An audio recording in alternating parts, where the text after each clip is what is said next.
تفسیر القرآن آج کا سبق سورۃ الانعام آیت نمبر 108۔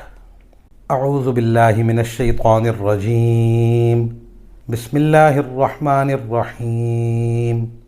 وَلَا تَسُبُّوا الَّذِينَ يَدْعُونَ مِن دُونِ اللَّهِ فَيَسُبُّوا اللَّهَ عَدْوًا بِغَيْرِ عِلْمٍ كَذَلِكَ زَيَّنَّا لِكُلِّ أُمَّةٍ عَمَلَهُمْ ثم إلى ربهم مرجعهم فينبئهم بما كانوا يعملون۔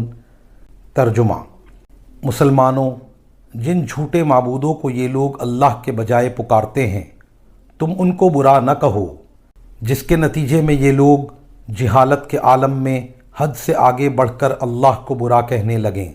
اس دنیا میں تو ہم نے اسی طرح ہر گروہ کے عمل کو اس کی نظر میں خوشنما بنا رکھا ہے، پھر ان سب کو اپنے پروردگار ہی کے پاس لوٹنا ہے، اس وقت وہ انہیں بتائے گا وہ کیا کچھ کرتے تھے۔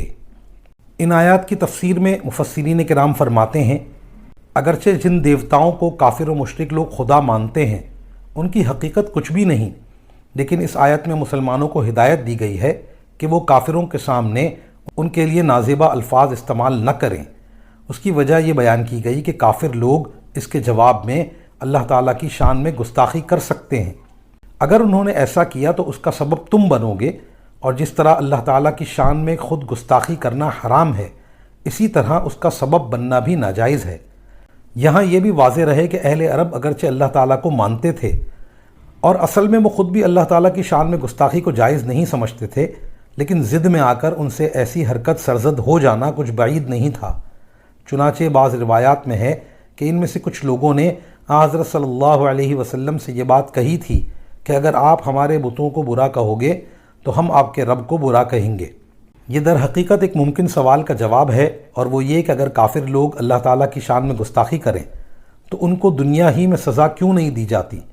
جواب یہ دیا گیا کہ دنیا میں تو ان لوگوں کی ضد کی وجہ سے ہم نے ان کو ان کے حال پر چھوڑ رکھا ہے کہ یہ اپنے طرز عمل کو بہت اچھا سمجھ رہے ہیں، لیکن آخر کار ان سب کو ہمارے پاس لوٹنا ہے۔ اس وقت انہیں پتہ چل جائے گا کہ وہ جو کچھ کر رہے تھے اس کی حقیقت کیا تھی۔ وآخر دعوانا ان الحمد للہ رب العالمین۔